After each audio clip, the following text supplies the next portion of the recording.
Ah, what's good, Falcons fans? Your boy Mad Mike here.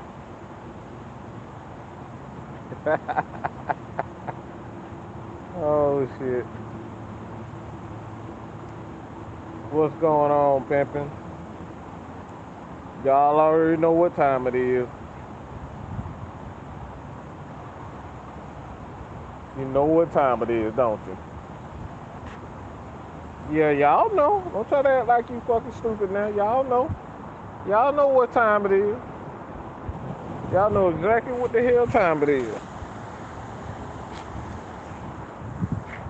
I gotta get a few things off my chest. All right. Let me blow this tree. You know, like Snoop Dogg be doing right now. Let me blow this thing right quick. Just give me a half a second. Okay. Give me a half a second.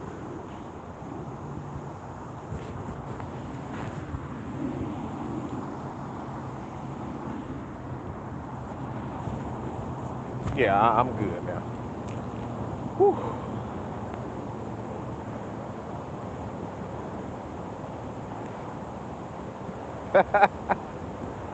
um, I got something to say about something and some people's. Okay, I got something to say about some you guys doing. Y'all already know how these uh, disclaimers go. So anytime that I'm on my phone and I'm not on um, StreamYard and I'm not actually on camera, y'all know what time. Y'all know exactly what that means. Old school Mad Mike. Old school Mad Mike, and you might get some F bombs and you might get cursed out. I mean, anything goes on these old school live shows. So y'all know I like to kick it.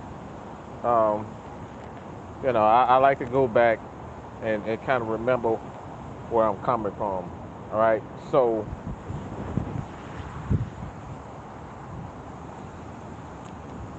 I got something to say. I have something to say. Arthur, how you doing? Norton Day. Go ahead and hit a fucking check mark or something in the damn line so I can know you guys are you guys are here. But I got something to say about this, and this is something that I thought is very important. Um, as you can see with this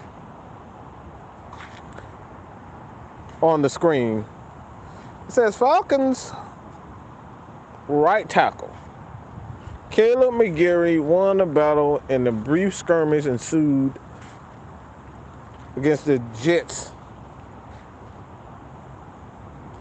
John Franklin Myers. Okay.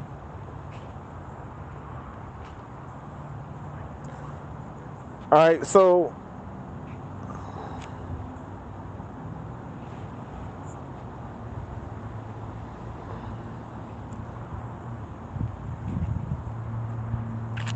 I wanted to talk about it.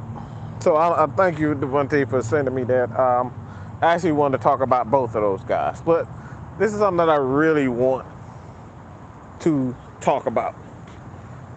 And before, all right, I get into that, I'm gonna give a disclaimer. Y'all already know what time it is. Put your kids, hide your wife, hide your grandmother, who has sensitive ears, all that. All right. This is for the big boys and the big girls over here. I got something to say about this situation, and I'm really kind of irritated, and I'm really kind of pissed off about this. And that goes for a lot of people.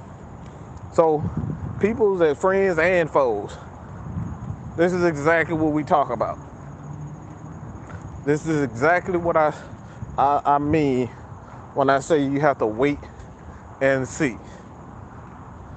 You remember when I said that about Isaiah Oliver? I was literally the only one in the entire universe that was really on the bandwagon of Isaiah Oliver. I was literally one of the only guys that was saying that Vic Beasley needed to be utilized properly. People thought I was crazy when I said I was #1 Vic Beasley supporter. Why? Because Vic Beasley wasn't used the proper way.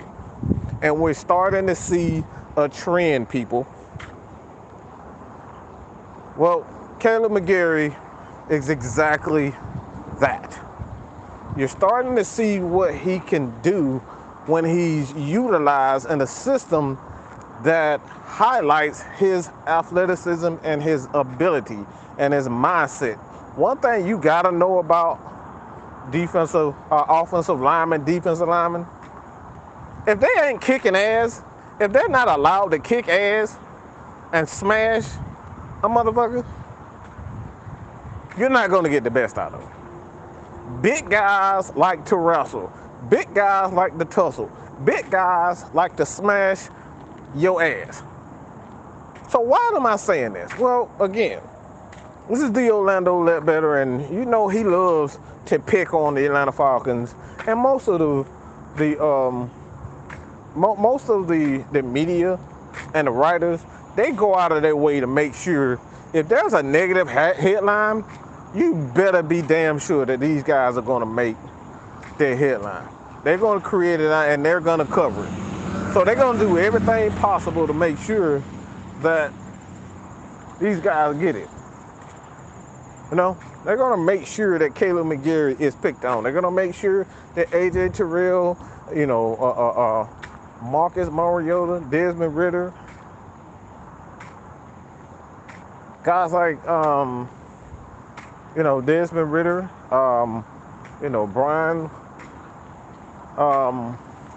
Brian Edwards, those guys, they're going to make sure that they will do anything wrong. Guess what? They're going to hop on it. They're going to jump on it. Deion Jones, you know what I'm saying? These guys have been nothing but spectacular for us the entire time. But guess what? The media try to find some way to talk crap about it. Well, this is not a show where I'm going to talk crap about the Atlanta Falcons. I think we all kind of know that, right? Kaleb McGary struggled because the Falcons were in a system where offensive linemen literally almost every single game. All right, I can sit here and honestly say that almost every single game in his tenure with the Atlanta Falcons that he was in pass protection at least 45 times a game. An offensive lineman in pass protection 45 times out of a game. All right, so what that basically means, he's going backwards. He's retreating. He's unable to take it to guys. When offensive linemen are allowed to take it to defensive linemen, these linebackers, these little bitty ass safeties, we know what can happen.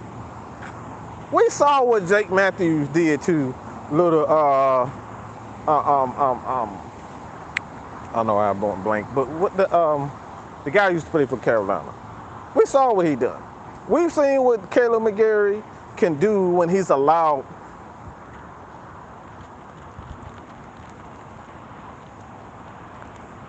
to do. So these are the things that I'm talking about. All right, so I'm gonna get on a lot of people with this. This is why you don't say offensive linemen suck. This is one of the main reasons why I say if you give the offensive lineman an opportunity to do what he does best, instead of doing what they want him to do. Dirk Carter wanted this guy to back up for 45, 50 times a game, and somehow that was supposed to, help this offensive line. How in the hell are offensive linemen, all right, how the hell are offensive linemen is supposed to play well or reach his potential,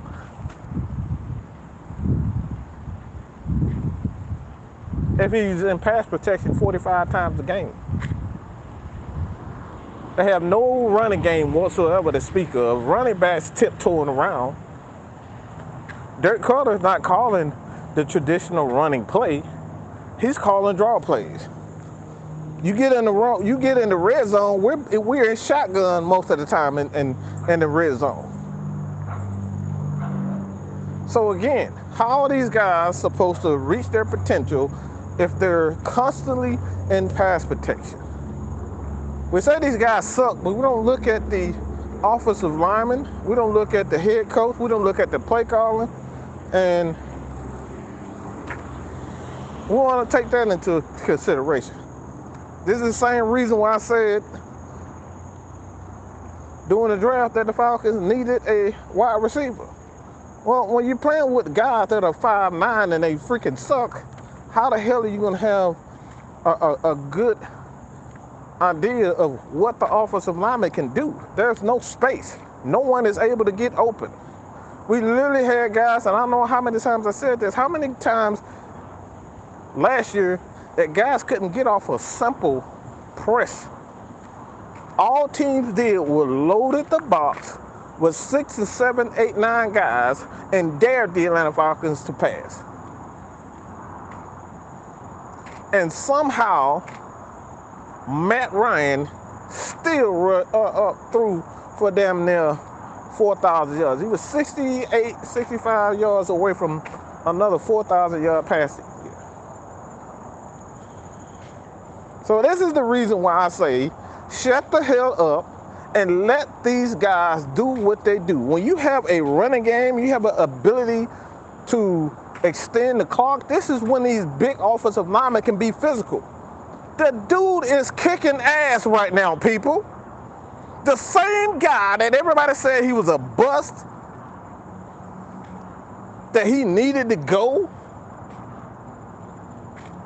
that the Falcons need to trade him away and release him. This guy is kicking ass in training camp. Kicking ass in the preseason. And I'm talking about kicking ass. I'm talking about smashing a grown-ass man and making sure that his ass hit the ground. This dude is pancaking the hell out of defensive linemen, and these linebackers. This is the main reason why I say we gotta stop. Give these guys an opportunity to do what they do best.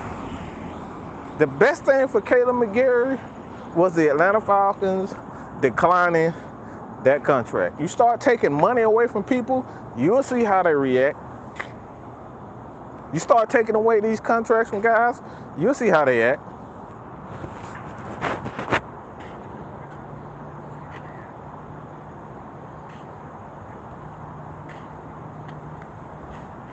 The problem with the Atlanta Falcons for quite some time is what?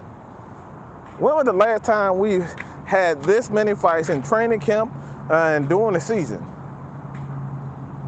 I fucking love it, people. I fucking love it. I love to see these guys fighting. Arthur Smith with his lying ass. Arthur Smith is such a fucking liar. And I mean that in the most respectful way. He's such a goddamn liar. You guys did not check out the clip that I put on there, and he says, like, you know, guys want to, they want to fight and all this stuff. They want to fight during practice. That's not necessarily something that we like. He's going to penalize the team. Oh, bullshit.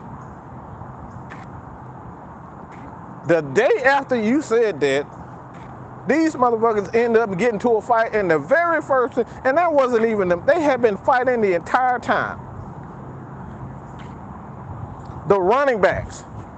And this is not the defensive guys that are like, this is not the defensive guys that are fighting. This is the offensive guys that are fighting, people. Let me repeat what I said. This is not the defensive guys that are fighting. These are the offensive guys that are fighting. And if you look at the reports, you know for a fact that both sides of the ball, both teams' offenses were getting the best of the offenses, getting the best of the defense for the most part. So that tells me that the attitude from this Atlanta Falcons team, and you can kind of get an idea of where this team is by looking at the first preseason game.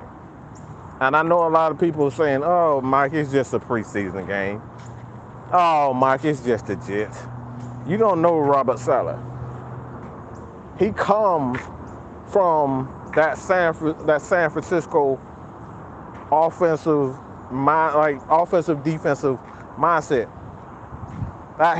He helped them build several big time defenses, and he knows the style of offense that's gonna, win football games. And that's being tough, running the ball, playing solid defense. So Robert Saleh, I hope I'm saying his name right. I know I'm butchering it. But he's a guy that's going to have tough defenses. He's going to have a tough offense.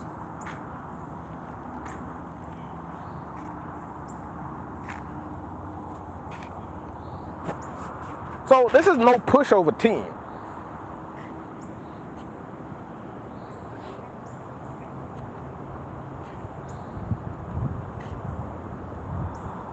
And I'm gonna get to that. I got something to say about that, Tony. I got something to say about that one, Tony. I really have something to say about that.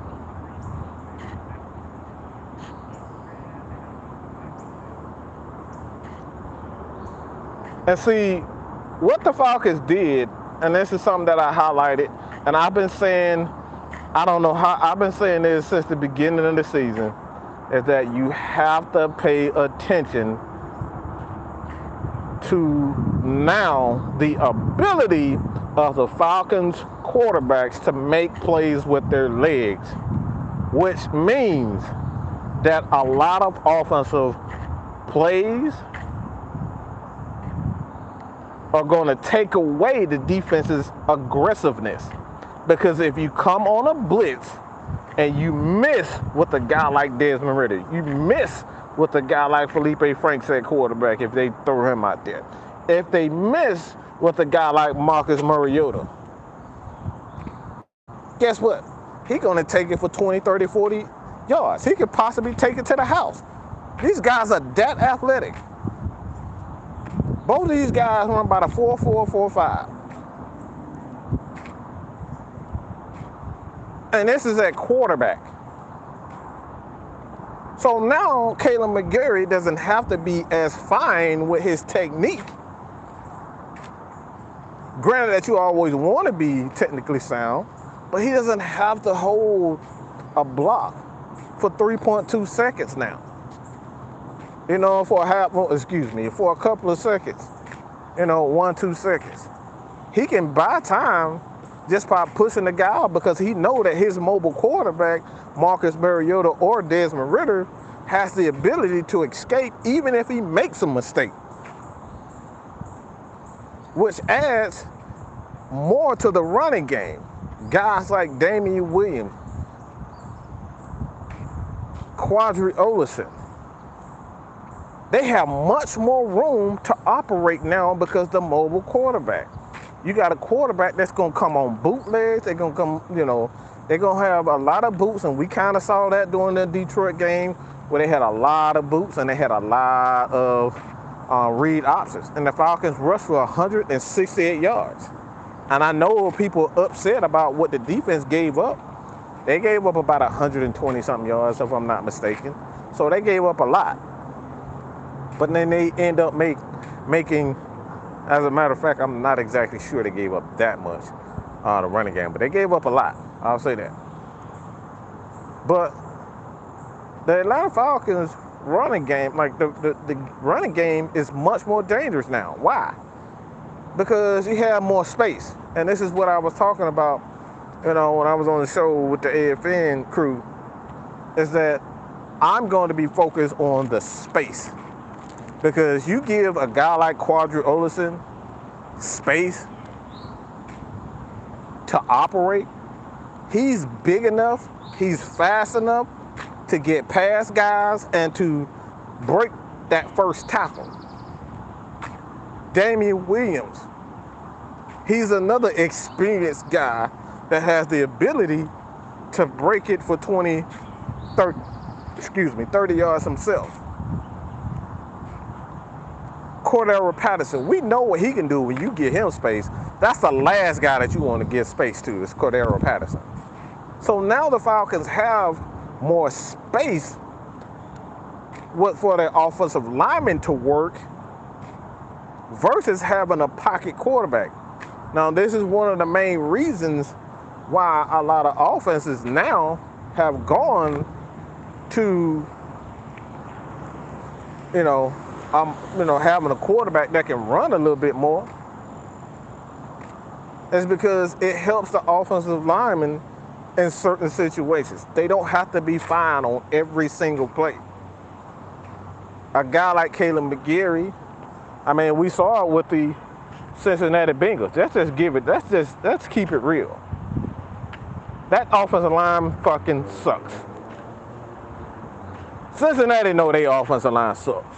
So if it did not have a guy who can move around, a running back like Joe Mixon, they would have never had the opportunity to even play in the Super Bowl.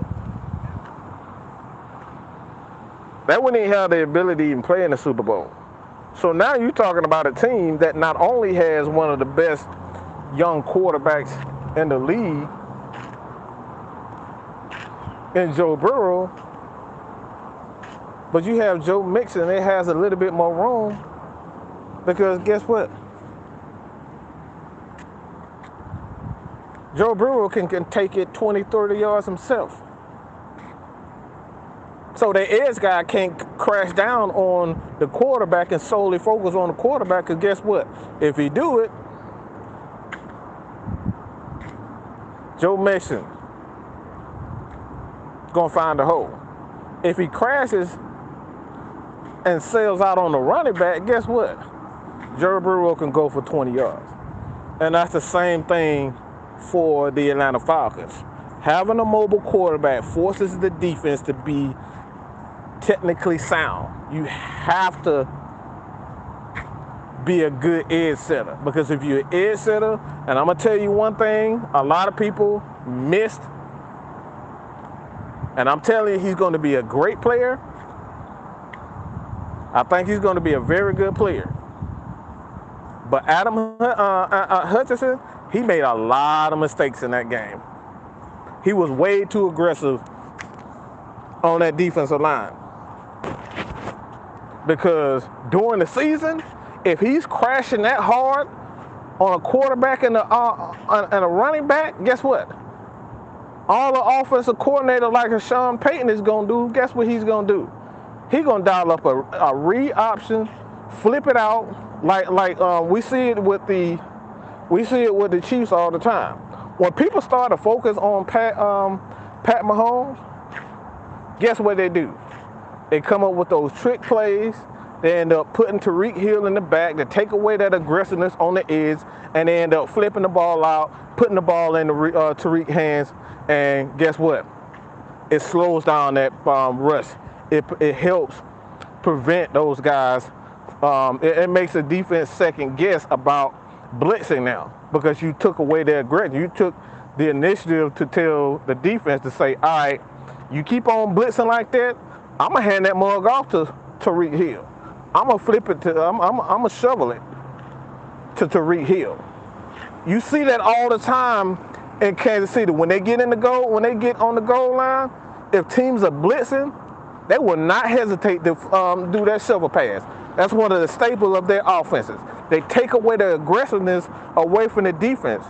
Because not only do you have a Tyreek Hill and you got a great tight end, a great wide receiver, and a pretty good offensive line, but you got a quarterback that can take it to the house at any given time. Patrick Mahomes, he's a fast dude. He can have 100 yards rushing on you in half a second. So these are the things that you can do now with the Atlanta Falcons that's going to help guys like Kaleb McGary showcase their skill set. So this Falcons offense is so much more dynamic. And I'm telling you right now, everybody keeps sleeping on Kaleb McGary. That motherfucker, Kaleb McGary gonna mess around and be a Pro Bowler, and everybody gonna look stupid. A running game is an offensive line's best friend. A running game is a quarterback's best friend because he doesn't have to be perfect.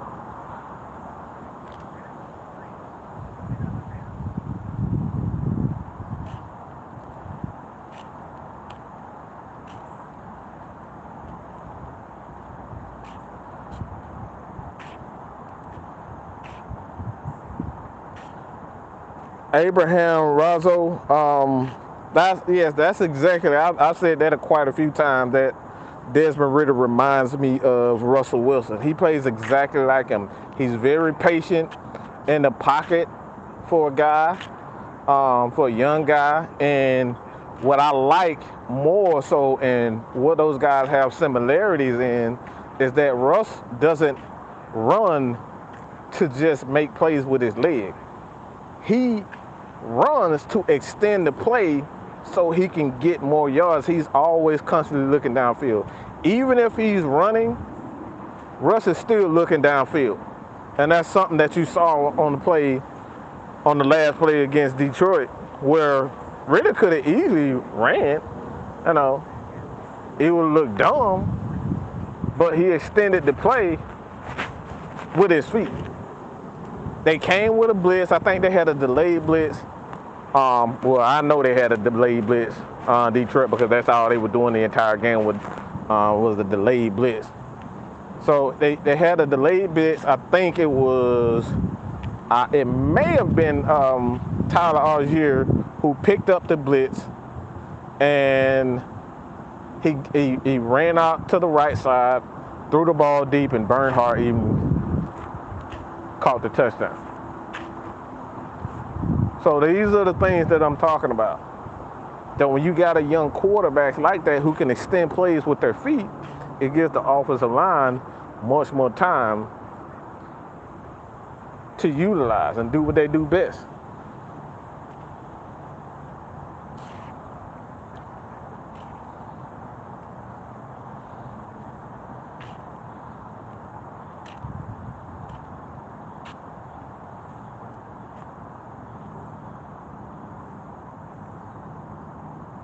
Okay, it was Algier who picked up the blitz.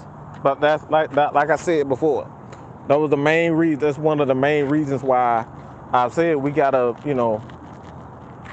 be patient with these guys. These guys are pretty much. Kaleb is really in his second year in the offense. This offense is better suited for him. Now the question still lies: what the Atlanta Falcons are going to do if Kaleb McGary ends up having a Pro Bowl season. Well, I still think personally that even if he has a Pro Bowl season, Kaleb McGary may have to be traded, and we draft a young offensive lineman, or move Jalen Mayfield back to right tackle, because we still got the unknown factor of Calvin Ridley. We don't know if the Falcons are thinking keep Calvin Ridley, because let's just keep it real. He's still a valuable asset. Even if he doesn't completely and 100% fit this scheme, he's still a valuable asset because he's a touchdown machine. Let's just keep that real. Calvin Ridley can find he can find a hole in the defense, and he can end up, he does a lot of the time, have high touchdowns. I think he had, like, right now in his career, like 46 or something like that. I know it's near 40 touchdowns in his career. And Julio Jones is not even, I think Julio Jones got like 60 or 70 total touchdowns in his career. Calvin Ridley is already near that. And he hasn't played as long as, as Julio. So we do know for a fact that, one, Calvin Ridley is a playmaker in the end zone, which we need more touchdowns. And two, we don't know if anybody else covers him like that. We don't know if other teams want to take on a guy like Calvin Ridley. So now we have to eat that $12 million contract and see what we're going to have to do with a guy like Kaleb McGary if he has a Pro Bowl season. So there's a lot of things that the Atlanta Falcons have at their disposal. And quite frankly, I'm going to just say, don't get used to seeing, don't expect the Falcons to go out and sign a bunch of guys. I just don't think, especially big, these big name free agents, I just don't think they can afford it right now. And let's just thank the Arizona Cardinals for that. If you want to blame anybody for the Falcons or any other team, the lack of, spending and free agency, blame Arizona for this. Blame them. They open up Pandora's box. Does anybody know why? Does anybody know why I would say that?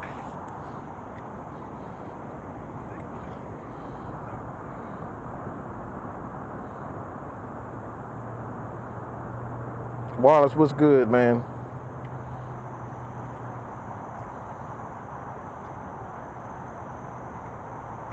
But that's one of the reasons why, that a lot of things in the NFL is going to get turned upside down. And it's largely due to the fact that they gave a 4'4" midget quarterback $50 million for what? He still got a whole year, 2 years left, and you end up giving him a contract.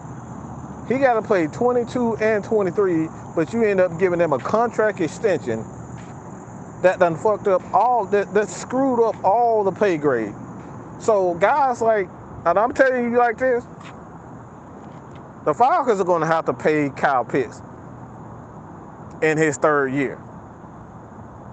So next year, the Falcons are going to be looking, especially if he has another Pro Bowl year, his third year, the Falcons are going to have to pay Kyle Pitts. I promise you that.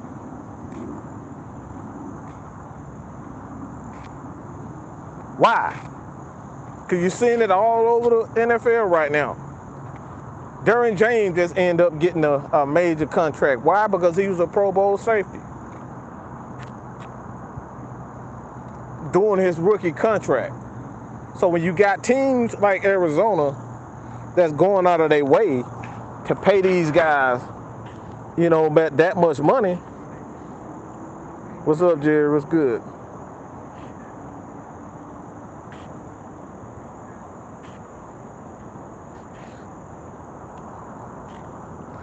Again, though, like I said, that's still, at the end of the day, I hear what you're saying, but that's still no guarantee that everybody else covers Calvin Ridley like that. We're talking about what we have. I don't give a damn about what we have right now.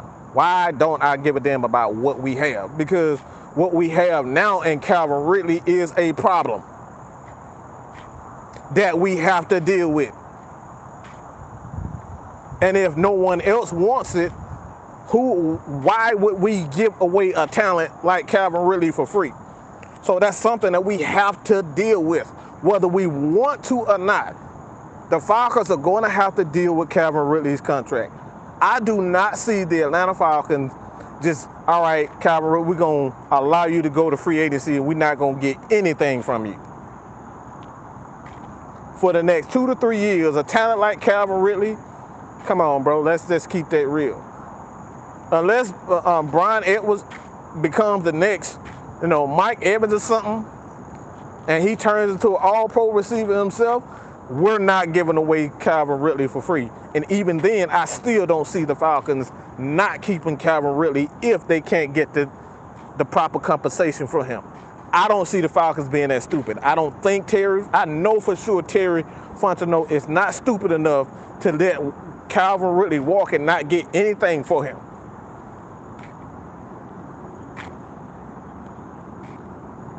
So in my opinion, the Falcons are going to have to make decisions when it comes down to the money. And this is why guys like Kaleb McGary, if he has a good year, that's another issue. So I know I know a lot of people, believe in our team. I believe in our team, but we got a major problem. I don't think people realize the big problem that we have with Calvin Ridley being on this roster.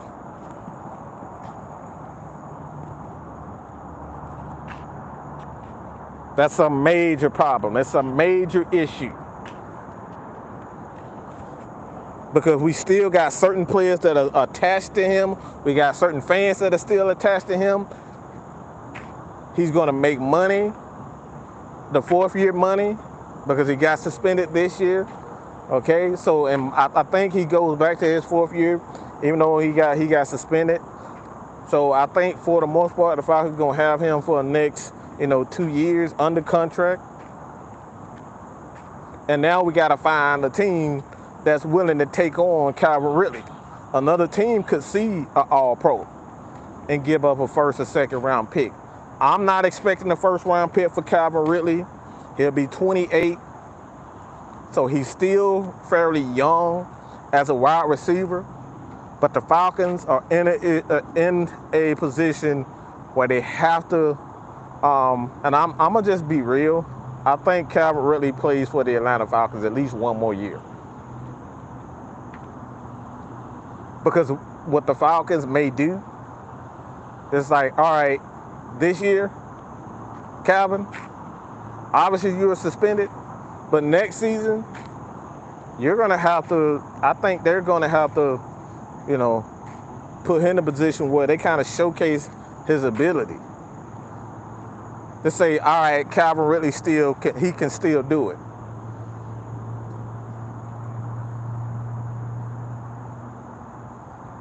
And if he has a fairly decent year, not only are the Falcons young players a year or two, 2 years, 2 to 3 years, acclimated into the system, into the NFL and more experience, you got a guy that's going to come in with a Calvin Ridley and add to that.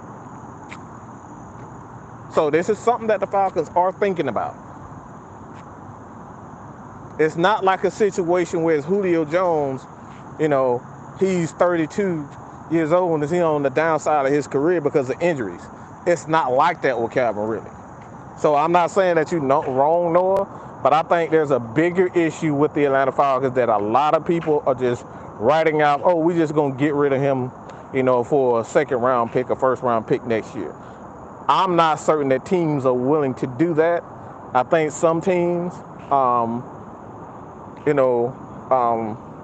if they find out, one of their quarterbacks, let's just say Trevor Lawrence, just something clicks in him and he becomes one of the best, quarterbacks in the NFL, a top 5 quarterback. Let's just say he becomes a top 5 quarterback and he needs another option, or he needs a option. Well, you can trade him to a Jacksonville. Let's just say, Hopkins end up retiring for whatever reason. Because I think he's suspended for a few games because of the, performance enhancing drugs. So he's going to be suspended. Let's just say he ends up retiring. Guess what? Arizona may be in the, hunt for a wide receiver. So there are teams out there and there could be openings for Calvin Ridley. But is Calvin Ridley, that's the thing. Is Calvin Ridley still the same Calvin Ridley? Will he still be the same Calvin Ridley in 2 years?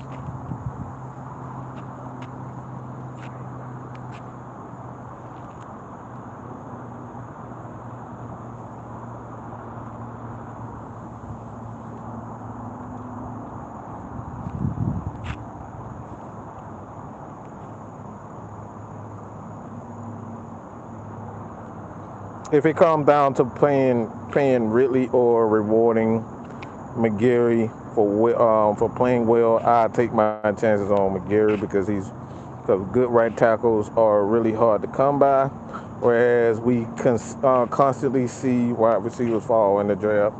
I mean, yeah, yeah. Like I said, but that like again, this leads to another issue. What if they really believe that Jalen Mayfield is a right tackle, and he, for one, let's just say he performs well in the absence of Kaleb McGary, say he gets hurt. Both of those guys have great years as a right tackle. Now you got a decision to make on which guy to take. A guy that you didn't draft in the Kaleb McGary and your guy that you drafted in Jalen Mayfield. Because it's quite possible that both of these guys can develop properly and play well. It's quite possible. So these are the scenarios that the Atlanta Falcons are having to deal with. It's not just as easy, all right, I'll just take my chances on him. Because again, this is not a guy that isn't a Pro Bowler. Calvin Ridley is a Pro Bowler, and Kaleb McGary, now granted, that Arthur Smith, in my opinion, he's going to utilize, like he, in his mindset, and based on his actions, he's going to find him a wide receiver that fits his scheme. So I don't think he'll be, that attached to a Calvin Ridley. But at the same time, Kaleb McGary isn't his guy either. So again, this is, like I said, it's a tricky game. It's a tricky situation for the Atlanta Falcons. Quite frankly, if it were me, I would trade Calvin Ridley and keep the offensive lineman. Because like you said, offensive linemen a dime a dozen, bro. You just don't find a lot of good, competent offensive linemen. So I personally would hit the right tackle, but it's just not as simple as saying, all right, I'm going to just get rid of Calvin Ridley. Because I had a conversation with Terrence Mathis, and that's something that we was going back and forth with. Drake London kind of scaring me. I know it's just, even in his college, you go back to his days in college, he's always had, injury issues. And now he's out, with a knee injury. Not saying that it's a problem, but it could be a problem. And now you got a wide receiver that may be hurt on the constant and have injury issues, which he's had in the past. A very good wide receiver, but he's had those issues, those injury issues. So now you're looking at a guy with Drake London, granted that he is your first round pick, but he has injury issues. He can't stay healthy. So now as a coach, you have to make the decision. You got a guy like Calvin Ridley, for the most part, who hasn't had a lot of knee injuries. He's a Pro Bowl caliber player, and you know what he can do. And you got a guy like Drake London that quite possibly, may be an injury-prone guy. So it's like I said, it's so many scenarios with this young team right now, because we don't have a lot of proven guys, that you have to be fine with a lot of these situations.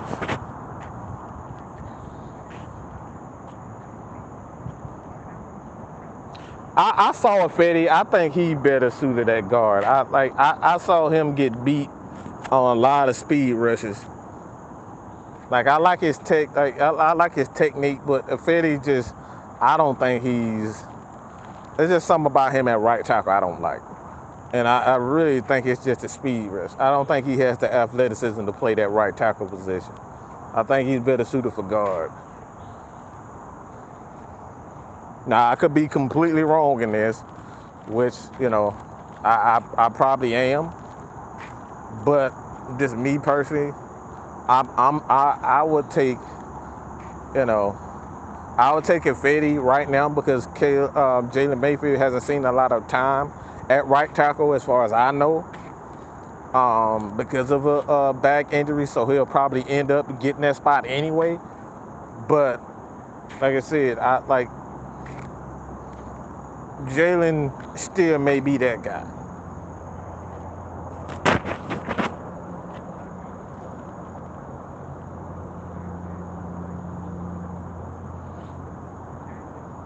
Oh, don't God, look. Oh God, I was gonna hold that, but since you guys brought up Marlon Davidson, I hate to, I really hate to do this. God, I hate to do this.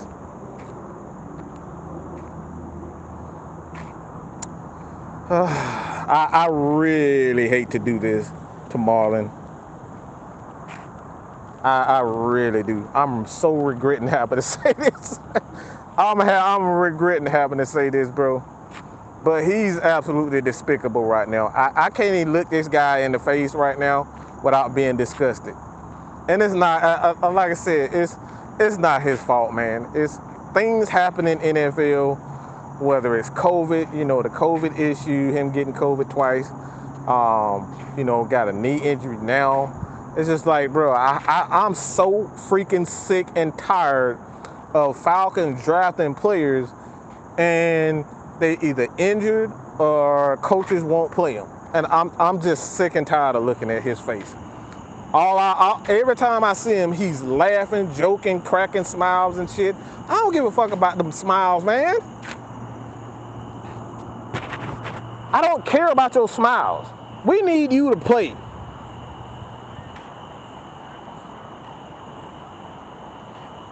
And this could very well be his last year.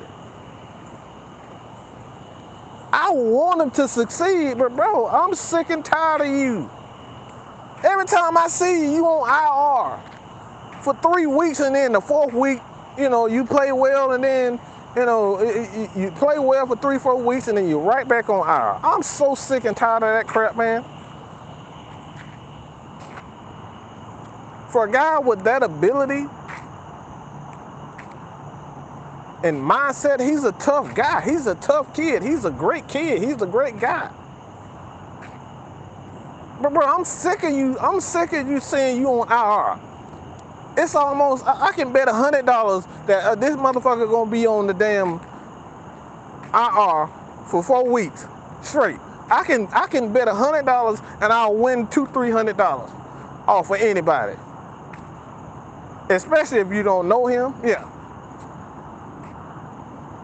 I can win money off of that because I know he's gonna be on the IR for 2-3 weeks straight. So I'm like I said, I like Marlon, but damn, bro. Go sleep in the fucking oxygen tank or something, goddamn. Go to fucking Wakanda and go in the damn lake. You know what I'm saying? Get in the damn back to tank or something. Like, Jesus Christ, bro. A back to tank, y'all. Like that's some Star Wars shit, y'all. If y'all ain't Star Wars guys, that'll probably went over your head. But damn.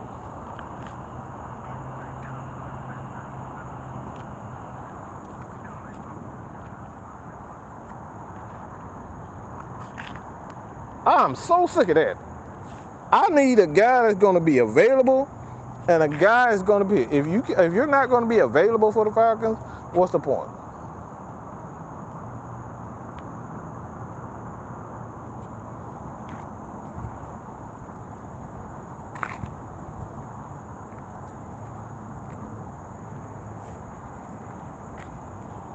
What's the point of you even being on the roster if guys like Dalton and these guys are always available? Yeah, you are a second round pick, and I think they're going to hold on to you because you do have that talent, but damn.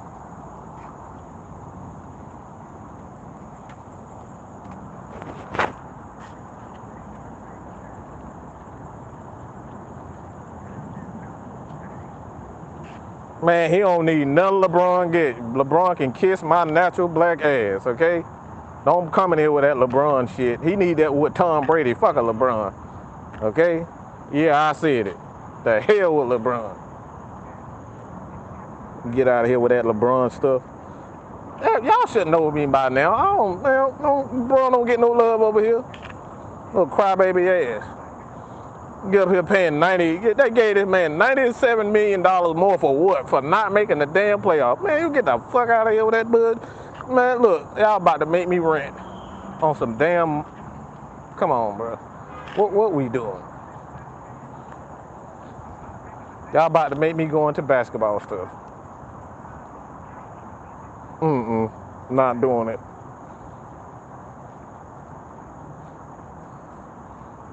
That man need, like I said, that man needs to be one. He just need to be on the field. Like I said, I'm tired of looking at Marlon on the IR.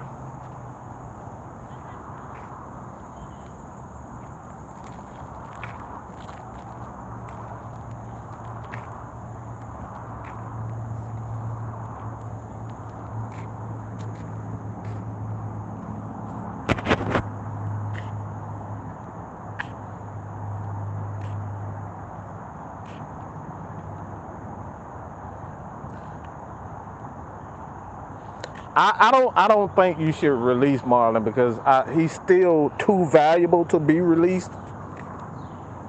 You can get something out of this guy. Like, for one, you got to stop looking at him as a starter right now. Falcons need rotational pieces. They need as many depth pieces they possibly can. So he's not a lost cause. The problem is, I just need you to be on the field to even be a depth piece. Right now, he's not even a depth piece because he's not even playing.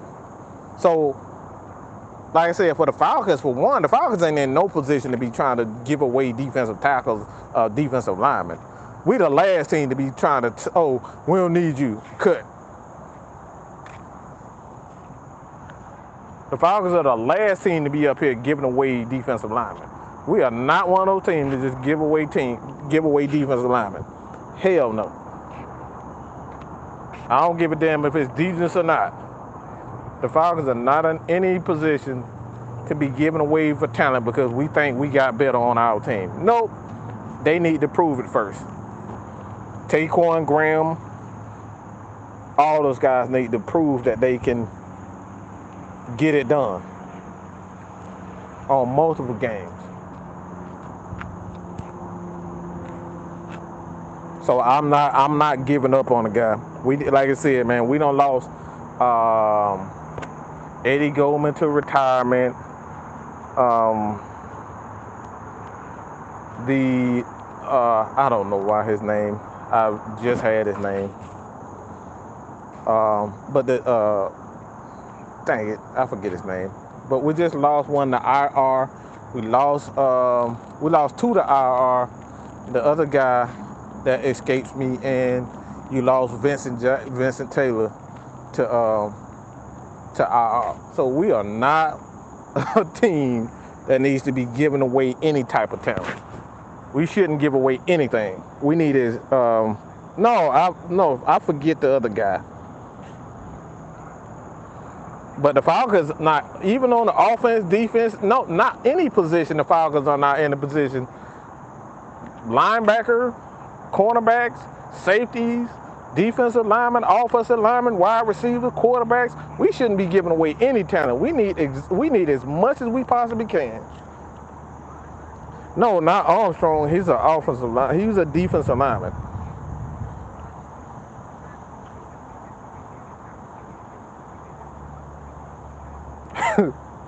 That man said a hyperbolic chamber.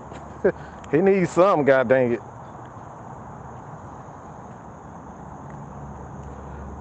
Devon, what's good, man? Murgard, what's good? Tony Wright, Toxic Falcon, Mafi, what's good, man? James Overton, Michael, Gear 5, Corey, what's good, everybody?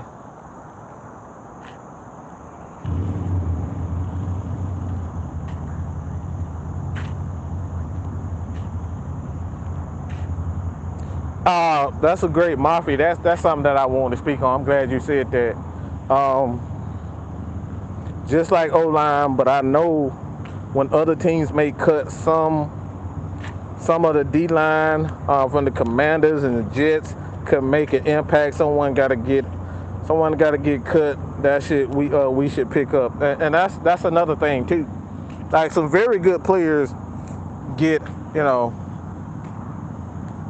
they end up getting cut for whatever reasons, whether it's salary, an injury settlement, or they just move on because the team would want to start a younger guy. Like that, it happens all the time. And like I said before, I totally understand why we would just want to give up on guys because they're not. But like I said, the Falcons are not like the Patriots or, one of these big time defensive, teams, the Patriots, the Steelers. We're not in a position to give away talent just because we think. I think we keep everybody, especially a young guy like Marlon Davidson, just because he's young and he can be a solid piece. And like I said, it's not like we're asking Marlon to be a superstar, because I think we got, a guy in Taquan Graham who's gonna be a pleasant surprise for a lot of people. I'm telling you right now, Taquan Graham gonna be a problem.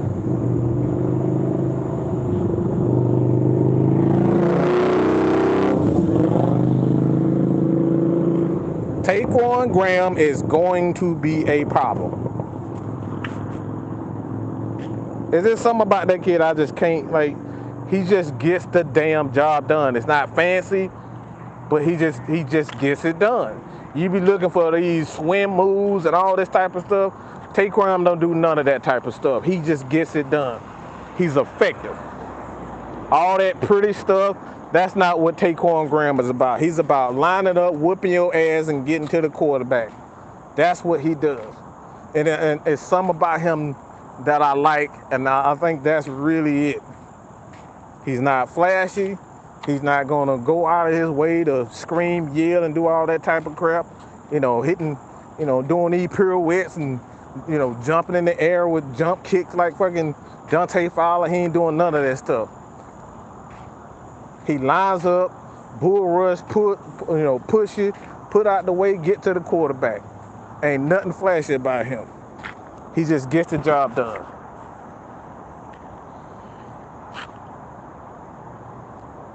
You think we win the first game? I do. I do. Largely due to the fact that I don't think, like the Saints feel like they know us, but I don't think they don't really know this team. They look at this team as like we the same guys that we were before. Soft. We weren't gonna run the ball, and they can run through us. This is not the same Falcons team, and I think they're gonna catch the Saints by surprise, and they're gonna look and say, "Damn, this is not the same Falcons team. This Marcus Mariota, this dude can move around. I can't just tee off on the offensive line like I do. I can't just send blitzes and stuff like that." So now, guess what? Guys like Marshawn Lattimore, he has to guard a guy like Kyle Pitts. On top of that, he got to worry about whether or not, Mariota is gonna, end up, a bootleg or a rollout and end up scrambling, going towards your side. So now you got to worry not only about the wide receiver, but you got to worry about Marcus Mariota, running for a touchdown. And Marcus Mariota, that's a fast guy. He's a big guy. So now he got to worry about the quarterback running. And when you have a mobile quarterback, the secondary has to get in on the tackling, and in particular the cornerbacks. Cornerbacks are a huge part in run defense. on a mobile quarterback.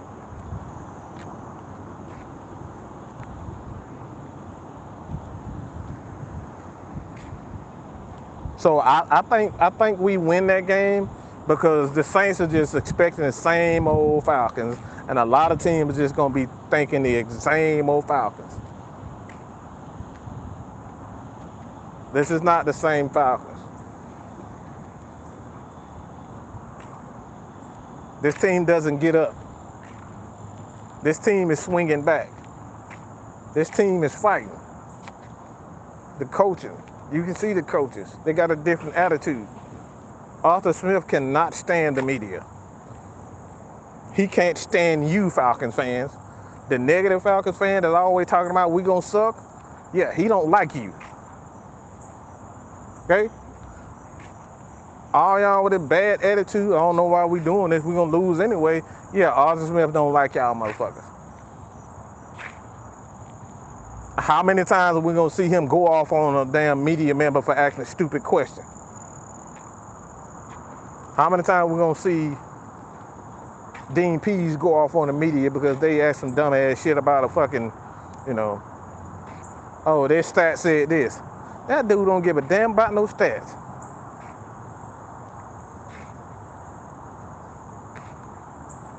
He knows how to build defense. He don't give a damn about your stats, okay?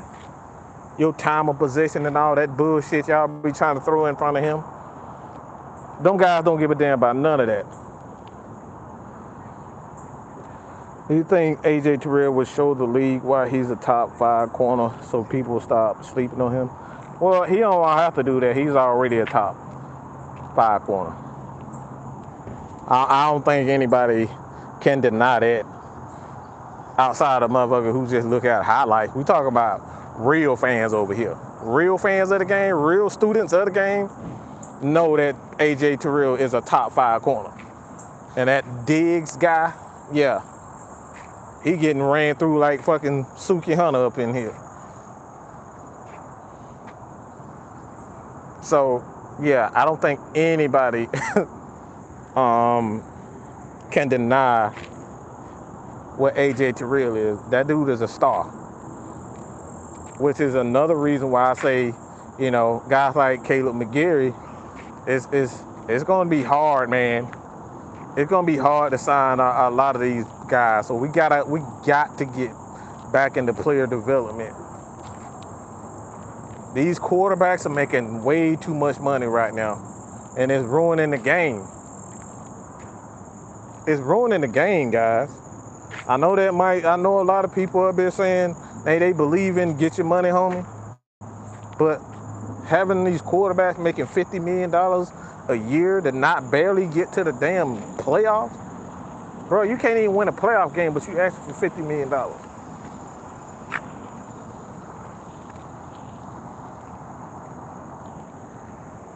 So the Falcons got a lot of problems. And it's difficult to find a good corner like that. It's real hard to find a good corner like that in the draft. You can find a solid corner, but having a good corner, a one that's a staple, when I'm talking about a Pro Bowl and he's a franchise corner, you don't find that. And I don't think you just give away that type of stuff. And right now, the Falcons don't have a guy, if they end up, if he wants to get paid and the Falcons don't want to give it, Falcons don't have a guy that's going to fit, slide right in and pick up where AJ left off. So they have to give AJ their money. It's not like the Falcons have a good defensive line, a pass rush where they can kind of, all right, here, AJ, give it or take, take it or leave it type of situation. They don't have that. So the Falcons in a position where they have to give guys like AJ Terrell their money. You gotta give Chris Lindstrom their money.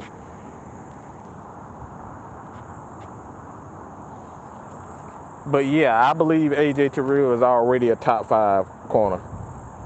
Period. Like I honestly think he's the best corner in the league. This man on playing. This man name another corner in the league that that had a defensive line, not only one of the worst run defenses, but they would rush one of the worst pass rushes, if not the worst pass rush team in the NFL, and still was a Pro Bowler, and still was a top corner.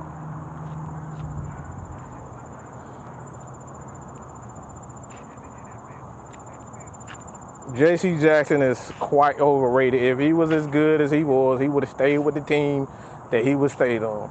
I tell y'all people all the time, Bill Belichick know a lot of stuff that we don't know. Okay? He just didn't leave because he wanted to get paid. Bill Belichick left. A lot of those guys leave because that man knows something that we don't know. I don't think JC better than AJ.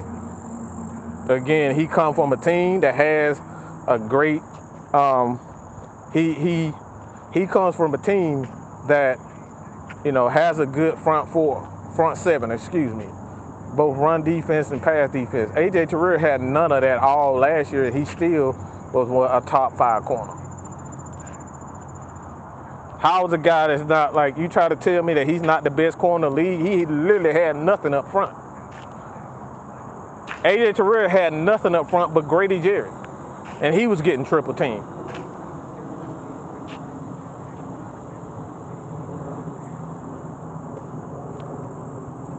Yeah, the only one, we can say that got away was Chandler Jones, but like most of the time, when Bill Belichick let players go, they're not the same when they leave.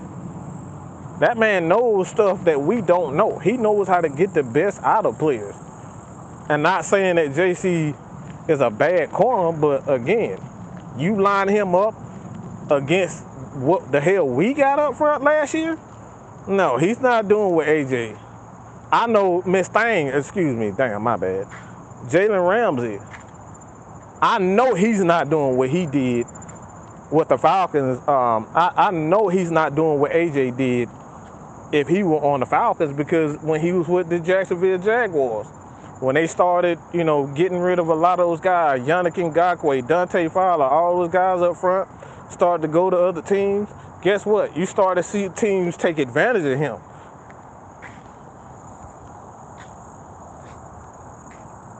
You start to see, you can go watch it for yourself. You ain't got to believe me. Don't take my word for it. Do the homework. Jalen Ramsey did not have the same season after that. After they went to the NFC Championship, he got gradually worse. That's why they ended up trading him. But the Rams know, hey, I already got Aaron Donald. I don't need this dude to be perfect. I got Aaron Donald up front. They know that. Jalen Ramsey is the best corner in the league when he has a great defensive front. But when he doesn't have that, he's a top 10 corner.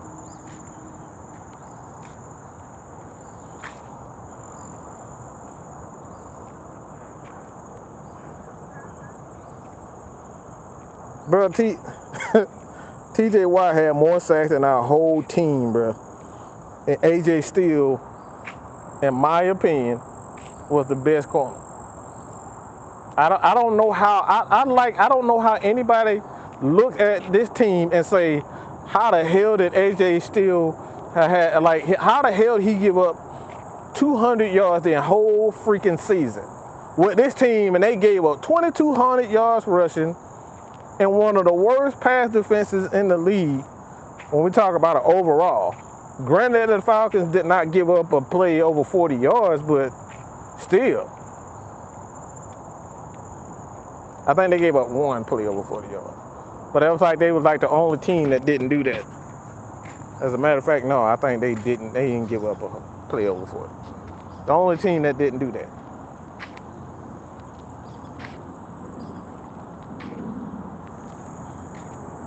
So like I said, if you just look at things logically, and not emotionally.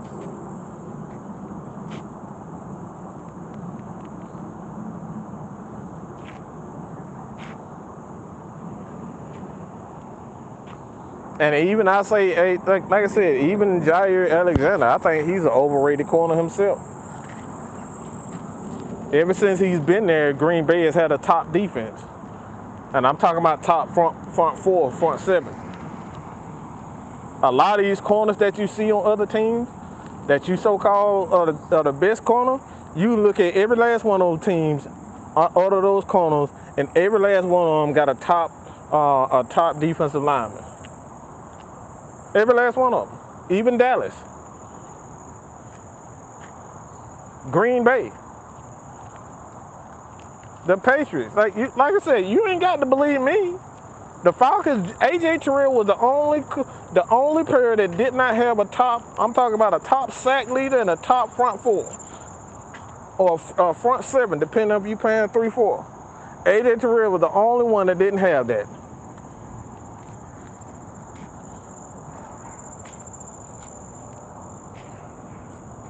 And like I said, bro, I'm about the fastest stats and the truth. I'm not here to sell you lies.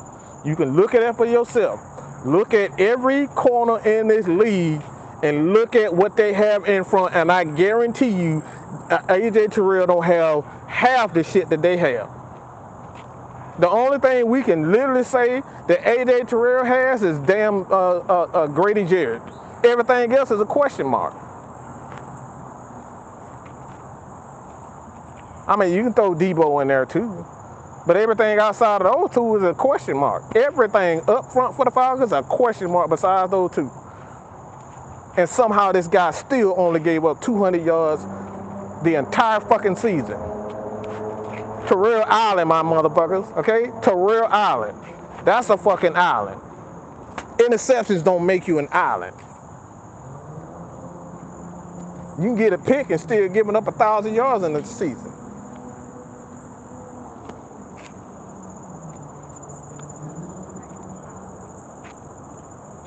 Pat Norris was good, pimping. With the starter playing this Monday, the Jets bookends on their D-line. Carl Lawson, Jermaine Johnson, the Falcons should play some 2 tight end, 2 wide receiver offense. Your thoughts? No, I think the Falcons should do exactly what they do and play their offense. I need for our offensive lineman to be tested. This is the time that you need to be tested. Because if you don't know if these guys can actually play against very good bookends, especially in the preseason, well, this is the time. If you need to get all the mistakes that you need to get out, you need to see what these guys can and cannot do, this is the time. Because these games typically don't count. So you want to evaluate what these guys can and cannot do, and I want them to kill our ass. If Carl Lawson and Johnson are the best, or they are very good, and I can tell you that Lawson is a good bookend. Still jury is out of what Johnson is, but if Johnson is that good, I need the Falcons to be tested. I want them to be tested. I don't want, to protect them like that. I want to see what these guys can do right now, because if I know that they can't hold on the outside, I need to know that now. I don't know. I don't need to wait until game 1 against the Saints in the fourth quarter or the first quarter to see if Kaleb McGary and these guys can't hold up. So I need to know that now against their best.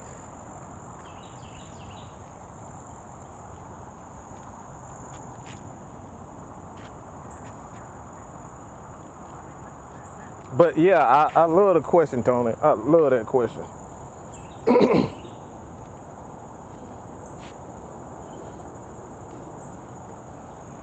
But essentially what this live was all about is just about the attitude and the aggressiveness. We've been praying for this for quite some time, since the Dirty Birds. We got to get attitude, man. I need our players to punch somebody and, grab somebody's helmet off and toss that bitch to Jupiter if they can, shit. I need our players to do that. I need a motherfucker to bite a fucking finger off. Okay? Step on his damn toes. Kick him in the nuts. Like, I need that. I need our players to get in the press conference and say, guess what? We play like absolute horse shit like that. We'll never do this again. I need that aggressiveness. I need that from our coaches. I need this from our players. I need that from our owner. I'm tired of looking at our team getting embarrassed. We got that Pittsburgh game. I know you guys remember that damn Pittsburgh game where we had gave up 20-something pressures and Matt Ryan got hit damn near 30 times or some shit like that. The dude had 8 sacks. They had 8 sacks in the damn game. And Matt got hit 20-something times. Bro, I'm tired of getting embarrassed. I'm tired of seeing 30 fucking 25 when we can't get a fucking stop on third down. I'm tired of motherfuckers what's the dude from Cameron Jordan talking shit. Oh, y'all soft, y'all soft. Nobody do a damn thing. Get in his fucking face. Smack him up. Every time he talks shit, nobody do nothing. Nobody on the Falcons come and say, guess what, Cam? If we suck, all right, we're going to see tonight. I'm going to make sure I do something about that. We come to play. Nothing. We don't get nothing. All that nice guy, pretty stuff, oh, we're going to let our play do the talking. Well, the play ain't did shit. Cam Jordan been whipping our ass since he got in the fucking league. Guess what? It's time to whip his ass now. I'm tired of getting bullied. I'm tired of the 28-3 jokes. I need to bust a motherfucker head to the white meat. Bernie Mac style, motherfucker. Fuck this nice shit. Fuck this nice shit. I don't need a nice football team. It's fucking football. And for the people who was at the damn training camp talking, oh, why we fighting? Why we? Bitch, are you fucking crazy? That's what we need to do. Nobody say anything about when Floyd Mayweather whooping ass. Why? Because it's fighting. Boy, why you doing him like that? Nobody ever say that. Mike Tyson, why you hit that man like that? No, you don't say that. It's fucking boxing. Well, this is football. You hit motherfuckers and you get hit. So that's what I need with my team.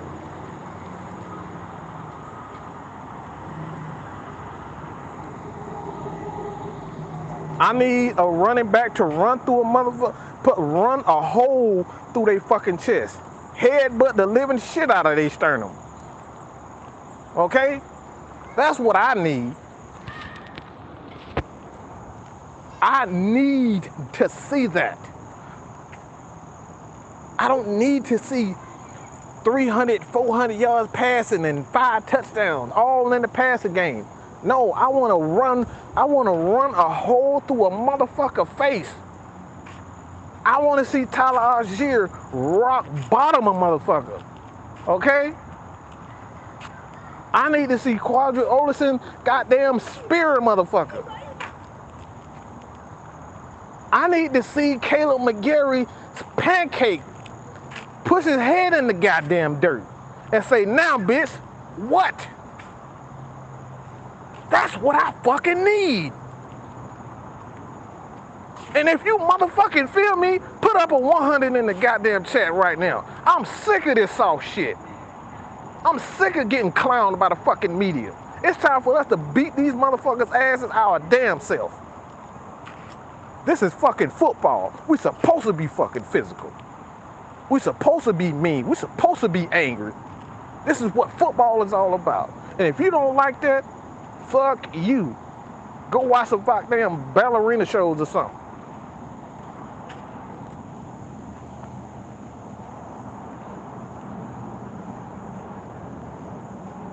Fuck this soft shit. We the fucking dirty birds. It's time for us to get dirty.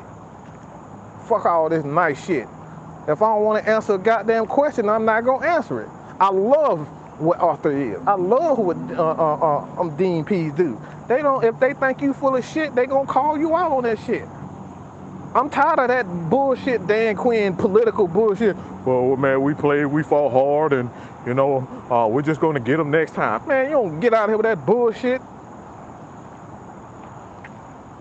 Excuse my language, but I'm mad as hell, man. I'm sick of this soft ass shit from the Falcons. I'm sick of this soft ass shit from our fan base.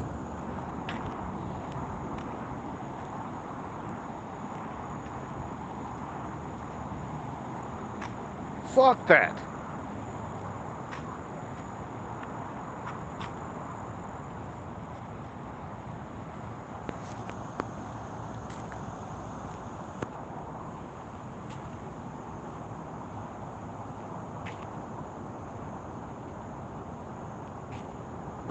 Bruh, look. I don't know. Like I said, I'm tired of this soft ass shit, bruh. I'm tired of looking at our quarterback getting scraped up off the ground by a goddamn shovel and shit because nobody on the offensive lineman want to help him up. Bruh, it's embarrassing. How the hell you gonna explain that shit in an argument and a debate with other teams? We not even helping ourselves. We getting clowned and shit. Your quarterback, Matt Ryan, getting sacked fucking 8 times every fucking game, and we got to explain that shit in the goddamn in a debate. Bro, I'm sick of it. And as an owner, how the hell you think Arthur Blank feel? He done put $1 billion into this fucking franchise, and they can't even protect a damn quarterback for half a fucking quarter. And then you son of a bitches up here crying about whether or not why we going or if he's going after a damn Deshaun Watson. Look, he's sick of the bullshit, bro. The fuck you think? Even if it's true or not true, I don't give a fuck. He tired of fucking being embarrassed.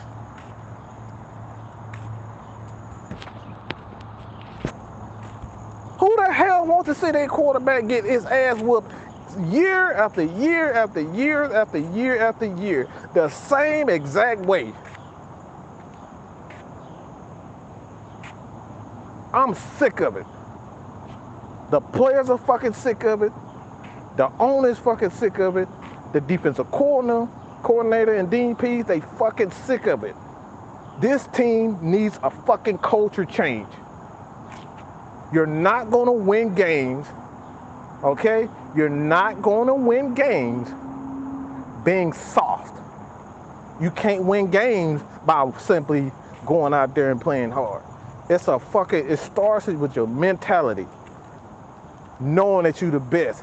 Believing in your fucking talent. Believing in the people around you. Then they can find the proper talent. If you don't believe that shit, what good are you?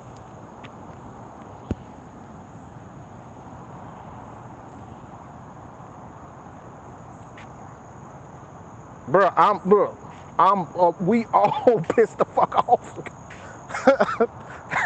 You go to a barbershop, guess what, man? You a Falcons fan. Man, get your ass out of here. Bro, I'm fucking sick of it. We get laughed out of fucking barbershop. Oh, you a Falcons fan? Oh, bro, what the hell? Yeah, y'all suck, man. How the hell y'all lose that game again? Like, come on. How the hell y'all lose that Dallas game? You got to explain that shit because your fucking defense suck? Because you're soft as shit, you're stupid as shit, your coach fucking retarded? How the hell you supposed to do that as a fan? We all sick of it. So guess what? We need a fucking culture change. The hell with this soft shit, man. I want these guys to punk God in the face, bro.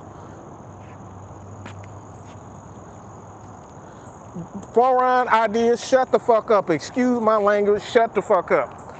Excuse me. Please stop with that. Who do you guys think, okay?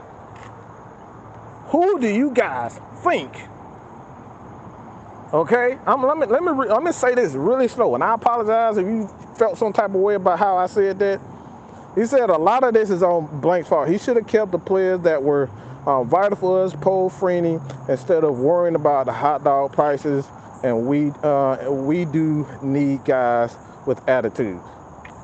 Now, I partially agree with the latter part of that statement, but this is one of the reasons why we stated that it starts with the owner. Stop trying to pretend like we haven't been a good franchise, that we haven't won a lot of games, that he didn't get us to a Super Bowl. Whether or not we like what the results were and what it has become, he still helped us get there. The problem is the guys that were in charge, the Dan Quinn, the Thomas Dimitrov, the players and the coaches on the field, they didn't do their job because they fighting amongst each other for control, for power. That's why Freeney left. I got inside information on why, a guy like Chuck Smith and a lot of these Falcon players they were not welcome under the Dan Quinn regime. You know why? Because of Dan Quinn. He wanted to be the center of attention, and he wanted to be the reason why his defense succeeded. So he didn't allow a guy like Chuck Smith, who helped turn around that defensive line. Okay, a lot of those guys were going to Chuck Smith, the school of Chuck Smith. Okay, Dr. Rush. They were going to Dr. Rush. You know what I'm saying? They were going to his show.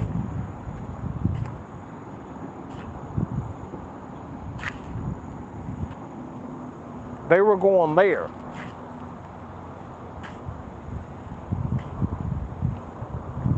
To train with him.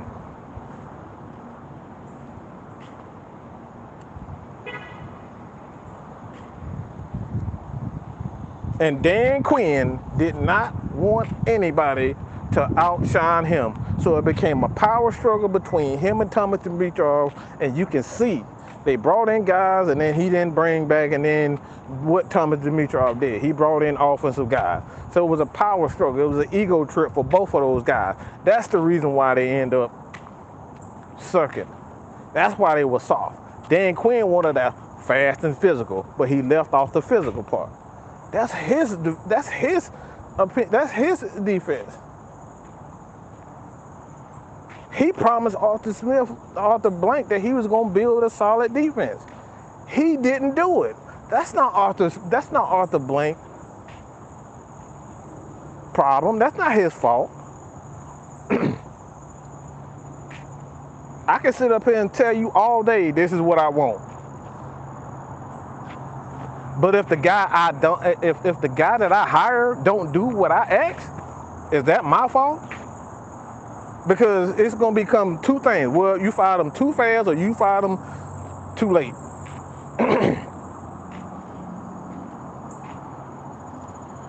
If he start failing, everybody gonna say, well, y'all didn't wait for the guy to develop. And then you end up, fire him right off the bat. It's like I said, you fire him where it's too late, then like I said, it's a lose-lose situation when it comes down to Arthur Blank and his situation.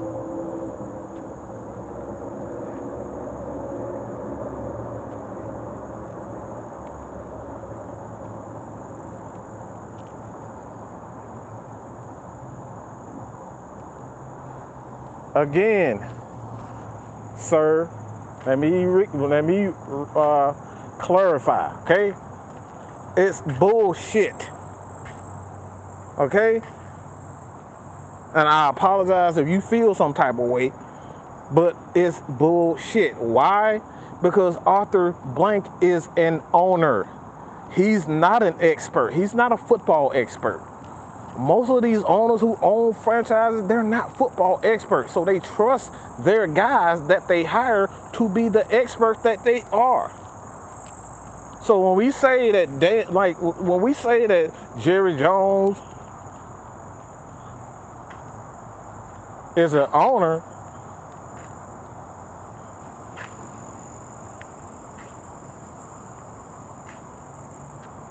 that guys like the Steelers, the 49ers and all that. Well, the 49ers weren't a really, they weren't really a big, 49ers before that, let's just be real.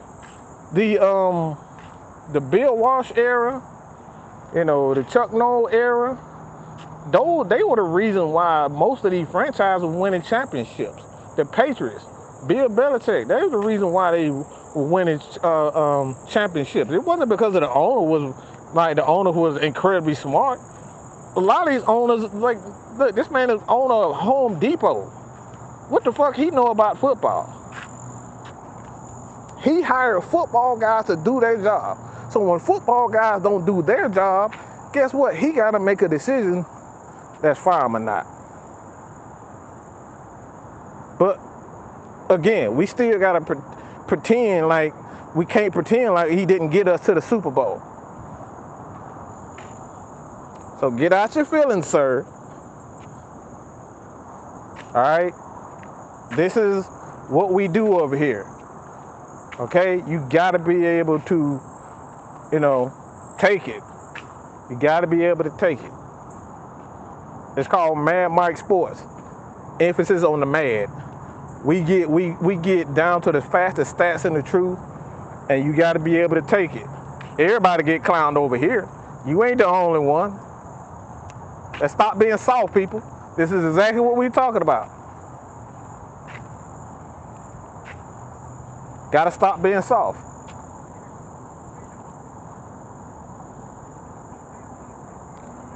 He's the like I said before, man. Everybody puts so much emphasis on owners. Owners are not football guys. Okay? I don't know if there's a guy in the NFL who owns a team that was a football guy. They're not football guys. They're guys with businesses elsewhere who bought into a franchise. They bought into a franchise. Okay? He's not a football guy. He learns the game. But again, this is what we talk about. The guys who are in charge are the ones. You go back to, like I said, everybody like to call Jerry Jones a genius. But he wouldn't be shit without Jimmy Johnson. Everybody like to say the damn Steelers are this great organization, but they wouldn't be shit without Chuck Noll. Everybody say the 49ers are a great organization, but they wouldn't be shit without Bill Walsh. What about Seattle? They would be nothing without Pete Carroll. What about the Patriots? They were the laughing stock of the NFL for years until Bill Parcells and Bill Belichick came. We gotta stop trying to pretend like these owners are smart. They don't know nothing about football. Arthur Blank is not a football guy. So when football things fail, we gotta stop looking at the owners as like, oh, Jerry Jones don't want to win. Jerry Jones does want to win, but he don't know what the hell he doing. Now, we could say, all right, Arthur Blank should have fired Arthur Smith, but Dan Quinn a lot earlier. We can say that. Maybe he should have fired Tommy Dimitroff a lot sooner. Of course. I totally agree. He should have done something a lot faster. But again, he's not a football guy. And for the most part, this is the first time he's been through that. Owners don't know what they're doing, bro.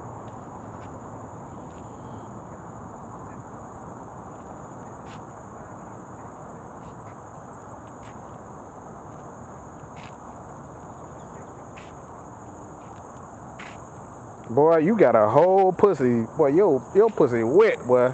Good God.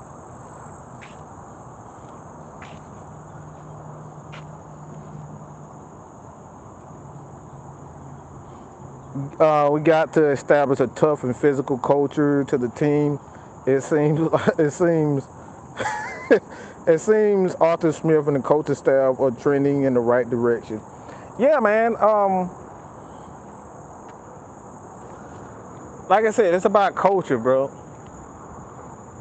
It's like, for one, like I said, for fans, you know, you got to realize that all this, you know, pass for 5,000 yards and 40 touchdowns and 10 rushing touchdowns, that's all cute and all, but that's not what wins championships. You got to be able to stop a person on defense, and you got to be able to run the ball, and you got to be able to get timely stops. Timely stops and make timely plays on offense. And have those, you know, on special teams. Your special teams got to be on point. The coaching got to be on point with time management, game management. All this stuff goes into play. So when we sit up here and just say, all right, well, we coulda, we shoulda, coulda, woulda did this. There's so many variables that goes into winning championships. And the national media has done so much to, like, to put like a stronghold on guys. Like, if you ain't got a Tom Brady, then you ain't nothing.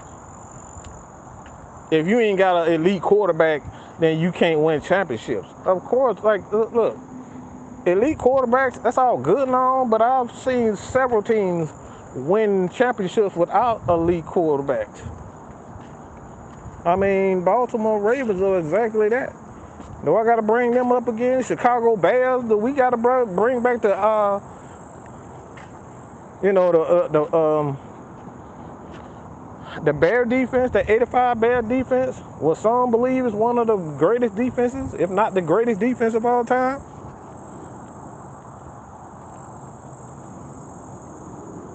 So we can sit up here and talk about what Matt Ryan did all day, but if you don't have a competent coaching staff, front office, and you know, players that bind into the system, that shit don't mean nothing, bro. We can't blame one person into this situation. The Atlanta Falcons cannot blame one particular person for our failure to win a Super Bowl. Okay? Let's just keep this real. Everything go wrong, guess what? Everybody want to blame mama. Tupac, what? When things went wrong, we blame mama. I reminisce on the stress I call. It was hell. Everybody want to blame one person. When shit go wrong, we want to blame it on one person. It ain't like that. We fucked up as a collective. It wasn't solely on Matt Ryan. It wasn't solely on the offensive line. It wasn't solely on the defensive line. It wasn't solely on the coaching staff. Matt Ryan could have easily called a timeout, but Matt Ryan didn't do that. And we end up passing the ball. Matt Ryan could have took a stand. These are the things that we talk about. Everybody want to blame Arthur Blank for everything. Everybody want to blame one person for every fucking thing. And this is why I get so freaking upset, because people want to blame one particular person for a team's failure. It's disgusting, my G.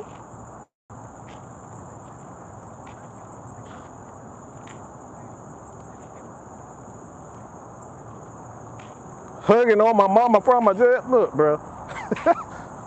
Come on, man. When things went wrong, we blame mama. We can't, every time something go on, we can't blame Matt Ryan for it. And every time we don't win a championship or we don't sign this guy, we don't hire this head coach, we can't be looking at Arthur Blank like he failed. Maybe the coach didn't want to fucking come here. Maybe the player didn't want to come here because he don't want to get ridiculed by the fans. Y'all atting them, tweeting them, threatening them, breaking their windows like, come on, bro. Fans got to start taking responsibility for their actions. If we want great players, if we want players to come to us, maybe we should fucking treat them right. No, we want to throw money at them like they some hoes or something. Oh, we give him 40 million instead of 20 million, maybe he'll come to Atlanta. No, bro. Not everybody is a fucking whore for money. Some people actually want to play for a team like CP, Why the fuck you think Cordero Patterson is back with Atlanta? Because he's being treated the proper way. It ain't because he up here like he could have went to a whole other team for a contender, and he would have been a part of a piece, a part of a team, and he probably gonna get a limited snaps, and it wasn't gonna do nothing. No, the guy wanted to be happy and play the game that he loved and be a part of something that built. So again, let's stop blaming one particular person. Everybody want to blame one person. Well, if Julio wouldn't have caught that ball in Philadelphia, man, get out of here with that mess, man. We had so many mistakes in that game that was beyond Julio. We had so many mistakes,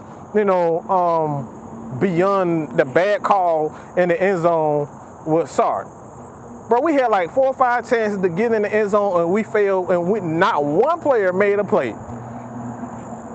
We had several opportunities to score touchdowns, and all we did was kick field goals and that, but we want to sit up here and blame Julio for all that. We gotta stop this blaming on one person. It's a collective issue. If we're gonna win championships, we got to win together. And it starts with the fans. If we want players to come here and want to play for Atlanta, we gotta stop atting these motherfuckers with negative ass comments and shit. And every time they make a bad play, y'all want to, like I said, bro, this should be disgusting we be seeing. It starts with the freaking fans, cuz.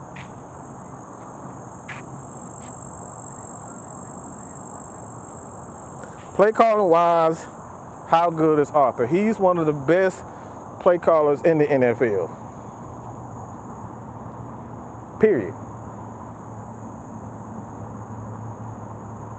And hear me carefully when I say this, people, okay? Hear me carefully when I say this. You're only as good as the talent around you. Did anybody realize how guys like the 45 end up becoming, president of the United States? Do anybody just take a wild guess how he becomes the president of the United States? Because people voted for him, and he has a great team surrounding him. You can't take that dude down if you try. The whole damn Democratic party trying to take this man down, and they can't. Why? Because he got a team of gangsters around him. Why the hell you think El Chapo kept goddamn, digging tunnels on the jails and shit? Because he got a whole team of motherfuckers around him that gonna make sure that he get out. He got a team around him, bro.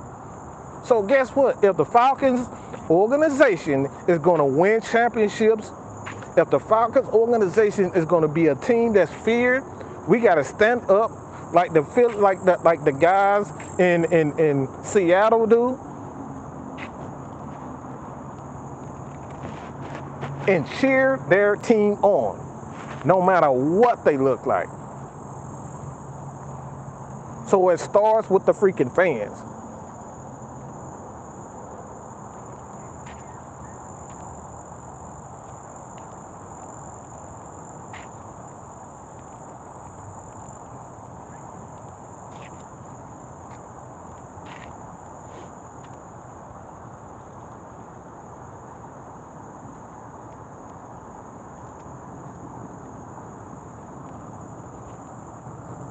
Go back and look at Tennessee, the last 3-4 years offensively and defensively. Y'all tell me what them numbers is.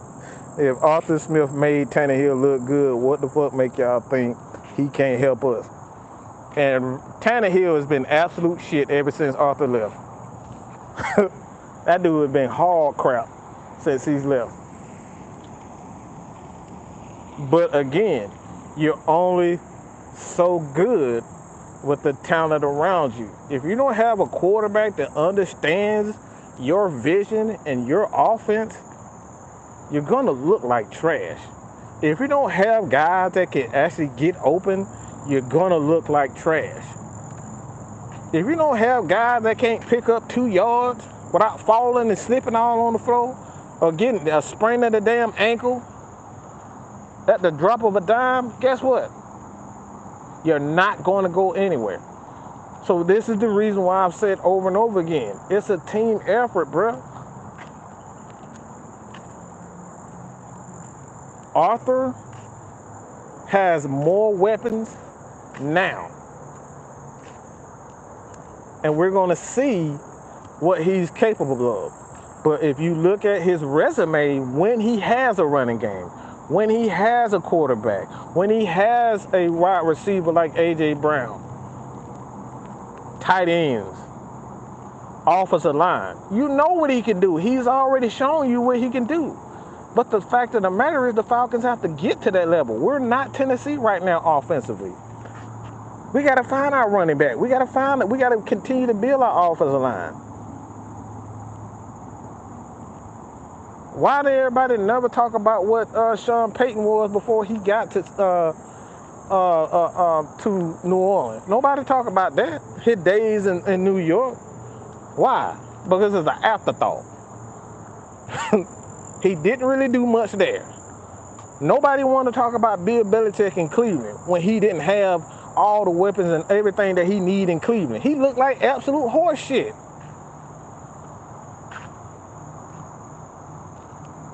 Pete Carroll got fired.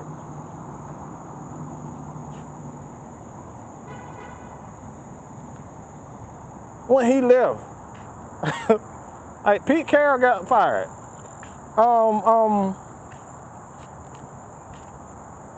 One coach that everybody think is the greatest coach of all time, and Nick Saban, guess what? He got fired. He ran his ass right back to college. So if you don't have everything that you need to succeed, guess what? You're gonna look bad. So you need a team, bro.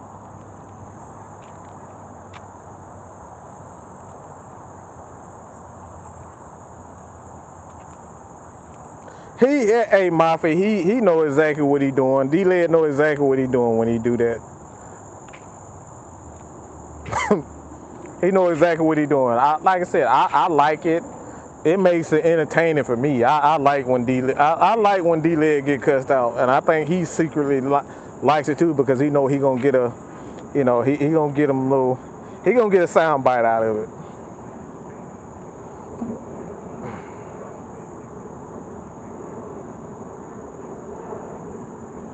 And the same thing will happen to New Orleans this year with Sean Payton now gone from New Orleans. Their offense will struggle. Famous Jameis will return back to his old habits. We've seen it again. If you don't have the necessary tools to succeed, this is why Tom Brady going out. That man out here trying to get everybody. He getting his old ass tight end and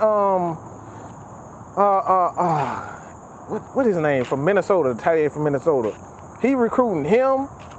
He recruited Julio Jones. Like, this man out here recruiting everybody in the universe, and then we wondering why, if Arthur Smith can do it. Yeah, he can do it if he get the right people around him. Of course he can. Sean Payton wasn't a Hall of Fame coach until he got Drew Brees. He got his player. The Saints wasn't a Super Bowl contender until they actually got a defense. That's why they went out of their way to try to damn drug and damn, do all that crazy shit over there. You need pieces. Kyle Rudolph, that's his name.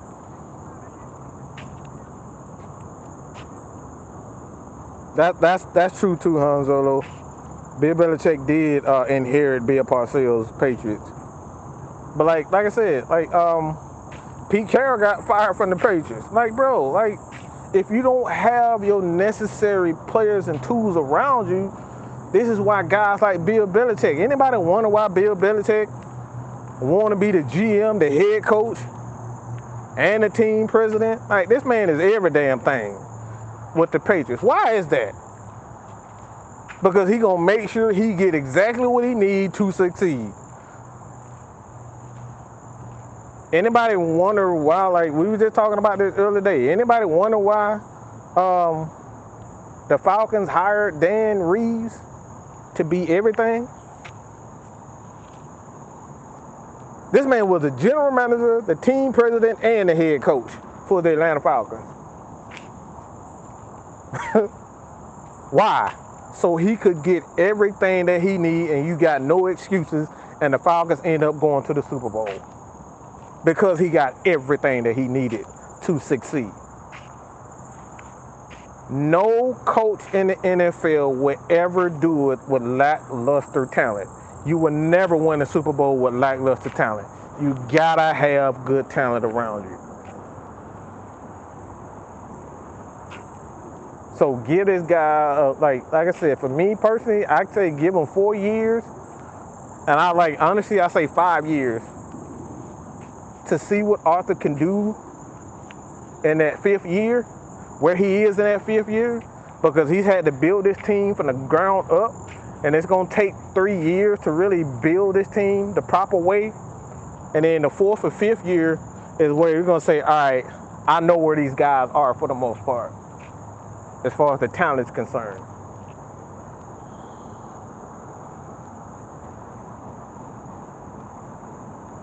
And then after that 4th year, he going to that 5th year, and if he doesn't, at least get a deep playoff run in that 5th year, or even, I think 4th year he should make the playoffs. 5th year, you should have a deep playoff run. And if he doesn't have a deep playoff run, and then you start thinking about making some changes at the head coach position after that 5th year.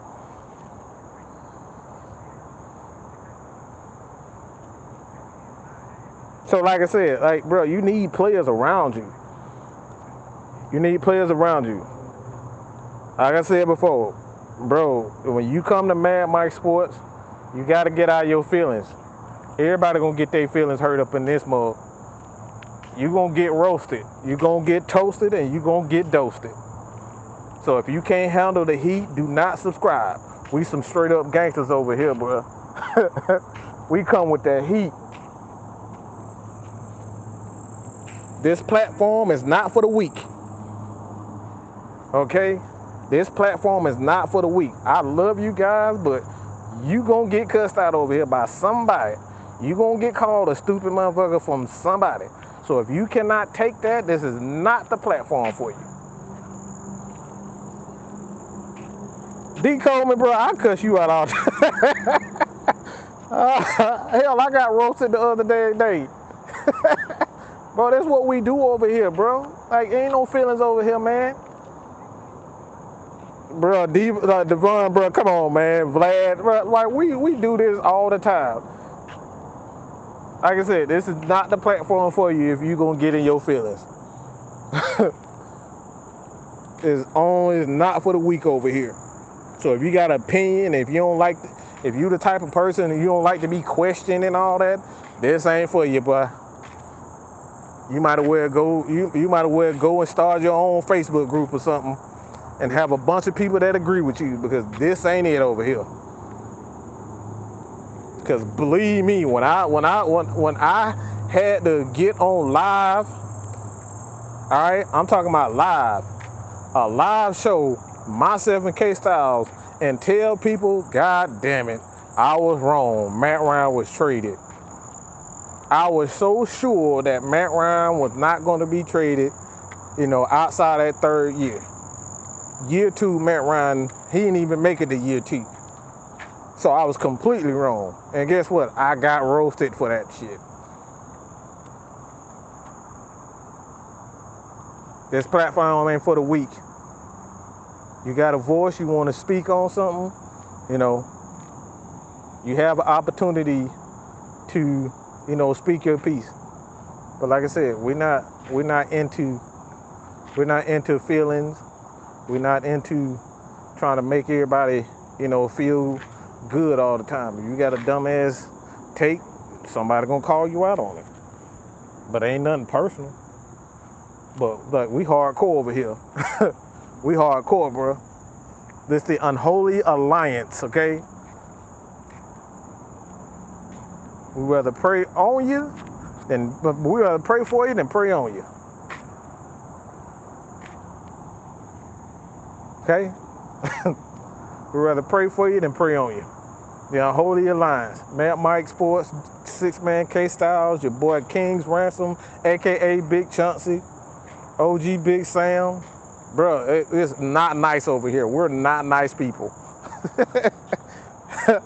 We're not nice people over here. We say what's on our heart, and that's big. It's funny because I've been subscribed with you for 6 years, and now, even though we've disagreed on the case, I've never got my feelings hurt. I don't take things personal, bro. Look, and that's Tony. That's really it, and that's why I appreciate you because of that, bro. It's football. You can't get mad because somebody tackled you hard. You can't get mad because somebody had a better point or they proved this or they said they disagreed, bro. It is what it is. Get out your feelings, man. It's all love, bro. Because I'm the type of person, if you ever played basketball with me or football with me, I'm going to talk, bro, if I hit a 3 in your face, oh, you going to hear about it. I'm going to make sure you hear about it. I'm going to make you cry. I'm going to make you cry. I promise you. You don't want to play ball with me and my family. I'm going to make you cry. You going to cry. You'll never want to play basketball and football ever again. One thing I noticed about the Falcons team, they're very quiet. Before Arthur Smith, Terry Fontenot arrived, we were all about slogans and bullshit. Now Arthur Smith is shut up and fucking play. Hey, girl, I remember this. I know everybody remember this highlight where he was talking to the offense. I don't know who he was talking to, but they ended up getting like 2 yards or something like that. And he was like, man, yeah, was like he said, you up here getting 2 fucking yards, you up here throwing a fucking party. Get fucking. I'm like, bro, that's the fucking head coach that I'm talking about. That man ain't talking that man ain't taking no bull crap from nobody. He's a no nonsense type of coach. Either you down with what he's doing or you gonna get the hell out. I love that. All his friends and be nice, bro. Look, we try to win games over here. We trying to create a culture. I ain't got time for your damn feelings. Master said on his show that former tight end Algie Crumpler noticed that the players were walking around during the Monday open practice and not running.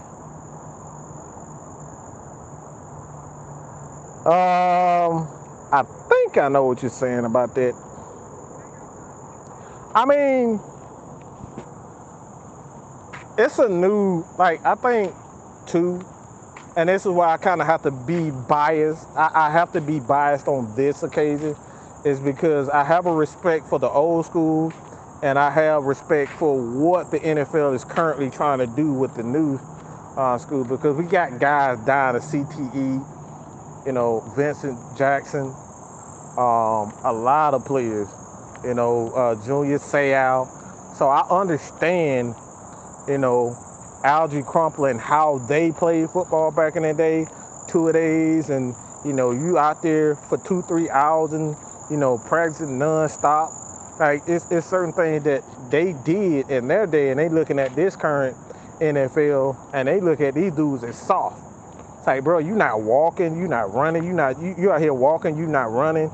So they looking at these players like they soft. So like I said, I get it, and like I said, I have to be biased on that because I understand on both sides. I really do like the old school, but the old school way of practicing is one of the main reasons why these guys, can't walk. They can't have a lot of these guys.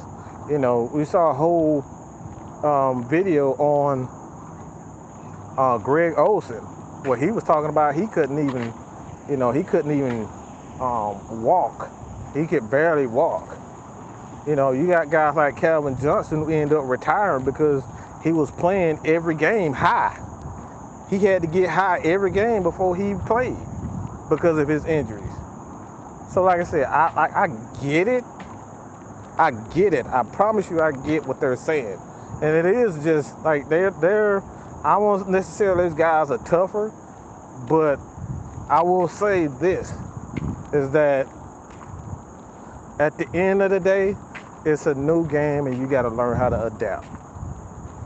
And I think a lot of older players, they haven't learned how to adapt. They still look at the game as how they played it back in the day. You know what I'm saying? So I think that's the issue, is that a lot of players from back in the day, they look at it as how they played and how they were when they was at practice. And like I said, it's just a different time. Guys are dying.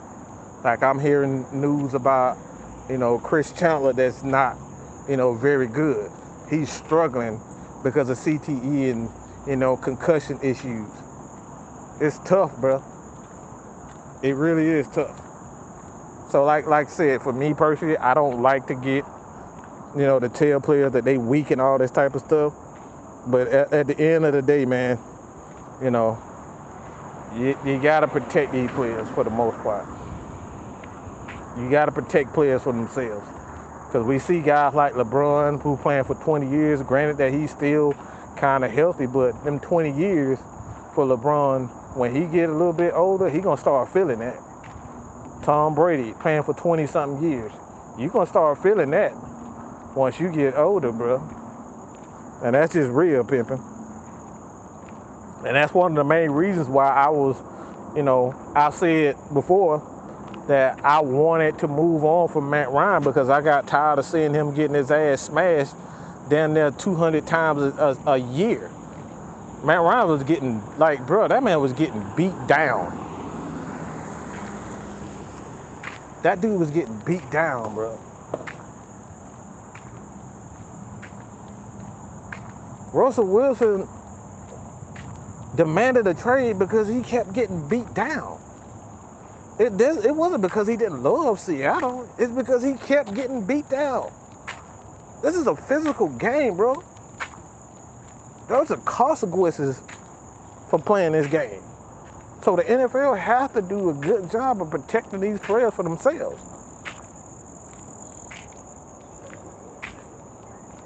So, like I said before, man,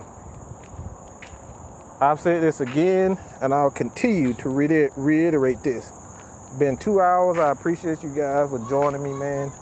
But like I said, this is Mad Mike Sports. I put the emphasis on mad.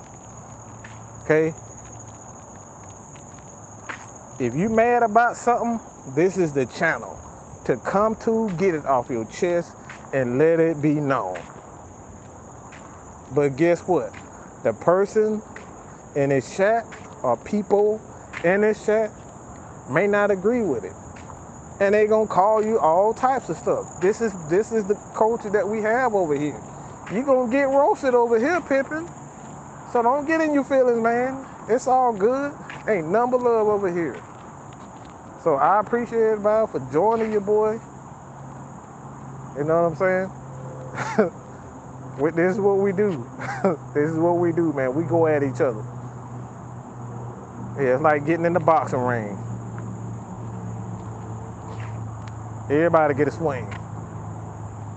I'ma swing at you, I'ma swing at that person, I'ma swing at everybody. Everybody gonna get a piece. So like I said before, I appreciate everybody for joining, man. This has been your boy, Mad Mike. Went way longer than what I expected. But hey, y'all still support your boy, man. Hit that subscribe button. Tell your friend to come chat Falcons football with your boy, man. And like I said, man, don't feel no type of way, all right? I cuss everybody ass out, and I get cussed out. Miss Maggie cussed me out all the goddamn time. Okay? Maggie cussed me out more than anybody. I get cussed out all the time. Believe that. K-Styles cussed me out. I get cussed out almost every day. So, welcome to the team. Welcome to the team. That's all I got to say about that, man. Peace.